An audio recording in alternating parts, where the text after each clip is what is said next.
आज कुछ लोग पूछते हैं मनुस्मृति दहन क्यों, क्या किताब जलाना सही है। तो आज मैं साफ साफ कहना चाहता हूँ, यह आग किसी किताब को मिटाने की नहीं थी। यह आग उस सोच के खिलाफ थी जो इंसान को इंसान से छोटा बनाती है। मनुस्मृति क्या है?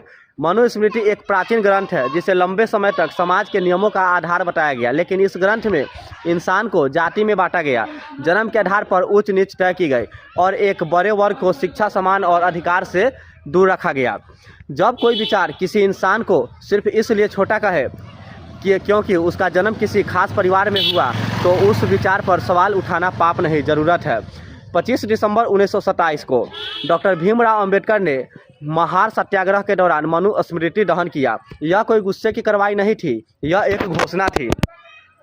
हम गुलामी को धर्म नहीं मानते, हम अन्याय को परंपरा नहीं मानते। दहन का असली मतलब क्या था? मनुस्मृति दहन का अर्थ था धर्म का विरोध नहीं, ईश्वर का अपमान नहीं, किसी समाज से नफरत नहीं, अन्यायपूर्ण सोच का विरोध, मानव गरिमा की रक्षा, समानता की घोषणा। यह आग लकड़ी और कागज को नहीं, डर, चुप्पी और गुलामी की मानसिकता को जलाने के लिए थी।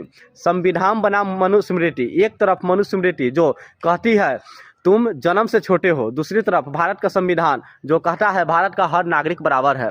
संविधान ने कहा सबको शिक्षा का अधिकार है, सबको सम्मान का अधिकार है, सबको बराबरी का अधिकार है, और यही कारण है कि संविधान आज भारत की आत्मा है। आज के समय में इसका मतलब, आज जब हम मनुस्मृति दहन की बात करते हैं तो हम आग हाथ में लेकर सड़कों पर नहीं निकलते, हम सोच बदलते हैं, शिक्षा को हथियार बनाते हैं, संविधान को ढाल बनाते हैं।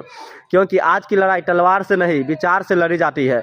विरोध का सही रास्ता डॉक्टर अंबेडकर ने हमें सिखाया है। विरोध शांतिपूर्ण हो, तर्क संगत हो और कानून के दायरे में होना चाहिए। असली क्रांति तब होती है जब पीड़ित खड़ा होकर कहे मैं इंसान हूं और मुझे बराबरी चाहिए। आज की पीढ़ी से अपील है, आज की युवा पीढ़ी से मैं कहना चाहता हूं, पढ़ो, समझो, सवाल पूछो, लेकिन नफरत मत फैलाओ, क्योंकि नफरत से समाज टूटता है और विचार से समाज बदलता है। मनुस्मृति दहन नफरत की आग नहीं थी, वह इंसानियत की मिसाल थी। आज भी हम उसी मसाल को किताब जलाकर नहीं, सोच जलाकर आगे बढ़ाते हैं। जय संविधान, जय भीम, जय मानव गरिमा।